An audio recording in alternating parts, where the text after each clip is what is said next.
Honourable Member Sri JayaKumar ji.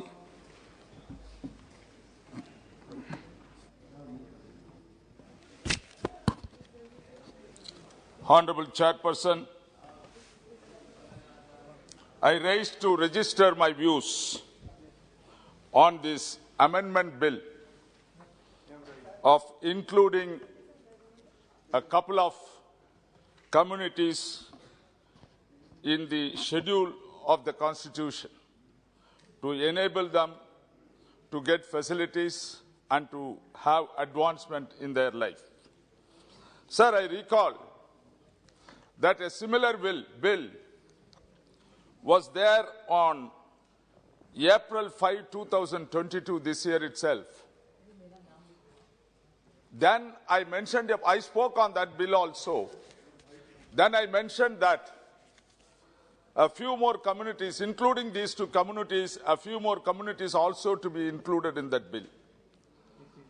I am thankful to the Honorable Chief Minister of Tamil Nadu, Mr. Stalin, for recommending this proposal to the central government to introduce these two communities. I request, and I also thank the National Commission for Scheduled Tribes to enable this bill be processed, and they have also assisted in piloting this bill over here. Sir, while the Honourable Minister for Tribal Affairs moved the bill, even last time also when he moved the bill, I mentioned certain points, particularly regarding the financial angle of this bill. In this financial memorandum, nothing has been mentioned. There is a mention about the financial memorandum that the expenditure will be there, but it is not possible to estimate. I don't know why this vague statement in this. If we know the number of people who are going to be benefited in Tamil Nadu, the minister must be knowing it, his department must be knowing it. Without knowing that how many people are going to be benefited, a bill will not reach up to this point. And we are all aware that how much money is spent per family of the scheduled tribe. So it is an easy proposal for anyone to arrive at the financial quantification of financial quantification of this, but it is very vague, and this should be taken into account properly.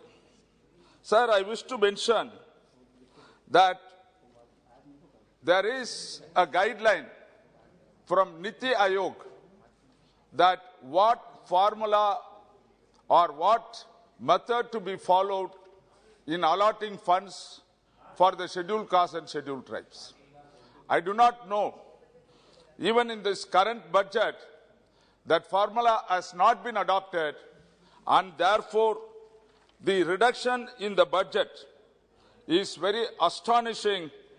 And if you see and quantify it, for scheduled castes, 40,634 crores has been reduced by not following the Niti Aayog guidelines. And for scheduled tribes, 9,399 crores is a deficit. Had the minister insisted upon that the guidelines given by the Niti Aayog should be followed, it would have been a great help for the scheduled caste and scheduled tribe people, and it is a huge amount it is going off. Another thing, the minister is aware, I wish to point out that the pre-metric scholarship has been reduced in the current budget to an extent of 225 crores. About 4,000 crores is the total allotment for the scheduled caste. In that, pre-metric scholarship has been reduced to an extent of 225 crores compared with the previous year.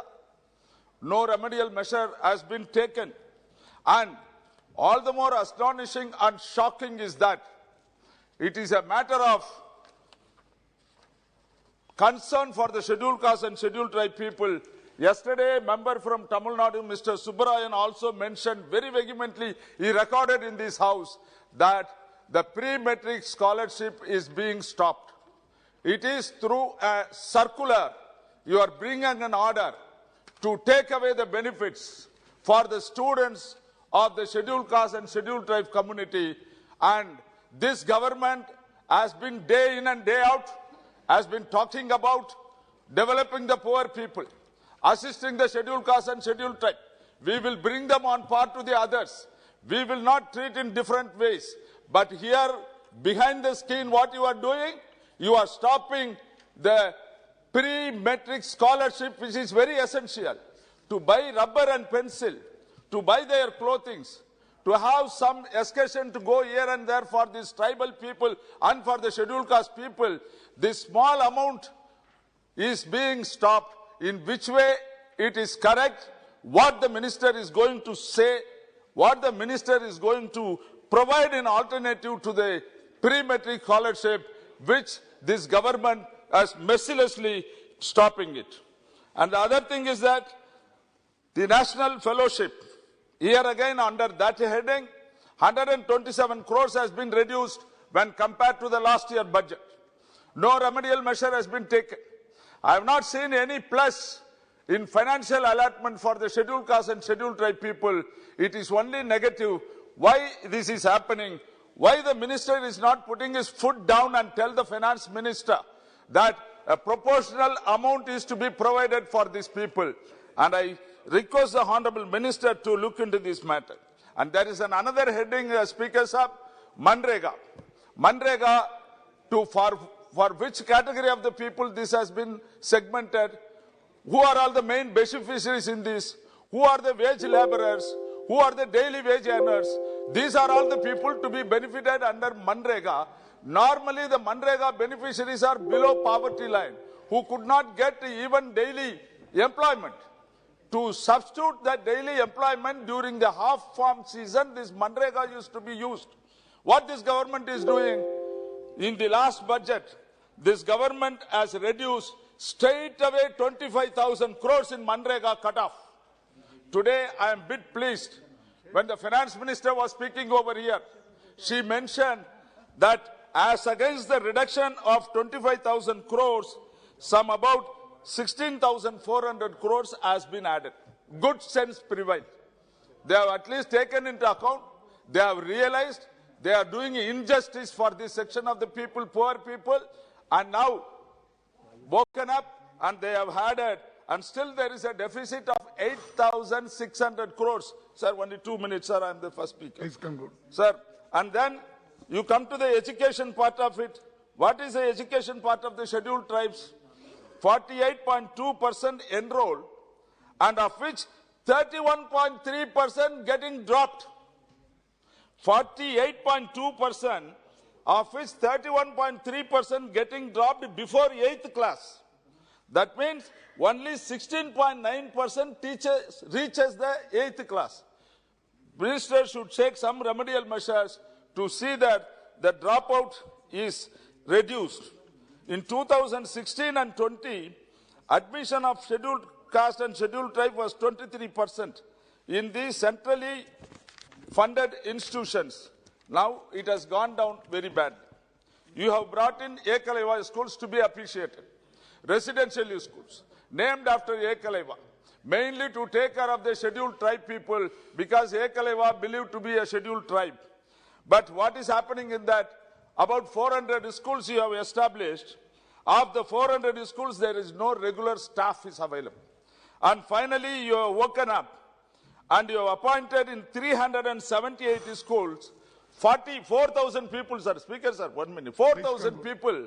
And of the 4,000 people you have appointed, only 70%, all the 70% are non-regular staff on contract basis. Why it is a school established? You should go for a permanent employment for the teachers, and I am sure that the minister will take up this. Even atrocities is increasing on the scheduled caste and scheduled tribe in 2018 and 19. I don't want to make that time. And this is because there is no effective control of the scheduled caste commission and scheduled tribe commission in this particular thing. The health of the scheduled caste people is scheduled tribe people is far low. 42% of the children are anemic, and about 70 to 65% of women among the scheduled caste are anemic. Therefore, necessary corrective measures to be taken. Sir, I am happy to accept the bill to be passed in the House. I support this bill, and it is good. This Narikurava means the fox catchers. Yes. And Narikurava, and the other one is Kurivikar. Kurivikaran means those who catch birds, those who keep birds as the pet animal and grow. These are all the two communities taken, and few more communities are there. Kindly take steps. See that with folded hands, I beg the Honorable Minister, please wake up and see that your right is given. Take shelter under Niti Ayog. Ask this government to follow Niti Ayog. Get substantial amount for the people. Without this substantial amount, this amendment is a waste. Thank you.